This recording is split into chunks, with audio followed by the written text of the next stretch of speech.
বর্ষার সিজনে রান্না করতে বাইরে একদম ভালো লাগে না।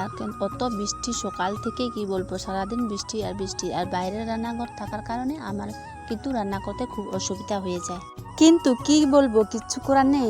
সকাল থেকে কিছু খাইনি, শুধু মুড়ি খেয়েছি। এখন দুপুর হয়ে গেছে, রান্না করতে। তো চলো পুরো ভিডিওটা তোমরা দেখতে থাকো, অবশ্যই ভালো লাগবে। সো হ্যালো এভরিওয়ান, তোমরা সবাই কেমন আছো? আশা করি ভালো আছো।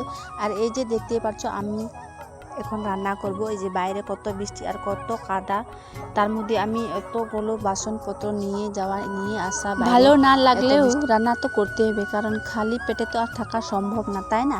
তো চলো আমি এখন রান্না করব বাইরে। আর এই যে অত কাদা, কি বোঝা, এই যে আমার উনুনটা দেখতেই পাচ্ছ এইদিকে। বাইরে রান্নাঘরটা খুব একটা ভালো না, কিন্তু কিচ্ছু করার নেই। যেহেতু আমার সামর্থ্য নেই সেইটুকু যে আমি রান্নাঘর আমি আলাদা করে করব। তো যেখানে আমার শাশুড়ি শ্বশুর মশাইয়ের দায়িত্ব, থাকার ঘর অত সুন্দর দেখতে, রাজপ্রাসাদের মতো, আর রান্নাঘর দেখতে কুড়ে ঘর থেকে ছোট্ট। কি বলবো তোমাদেরকে, বলার বাইরে। আর এই যে দেখতেই পাচ্ছ রান্নাঘরটা কেমন, ওই যে তিরপাল দিয়ে টাঙানো আছে। আর বাইরে তার বাইরের ঘরের সাথে একটু অ্যাটাচ থাকলে রান্নাঘর ভালো লাগে। যত রাত হোক, বৃষ্টি হোক, তুমি আজকে রান্না করতে পারবা ভালোভাবে। আর এই বৃষ্টিতেই চল আমার বাসনপত্র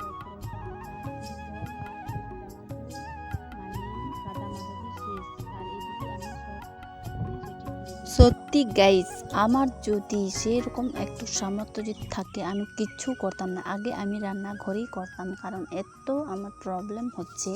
কি করা যায়, কিচ্ছু করার নেই, কিন্তু সেরকম করে আমি চলতে হচ্ছে আমাকে।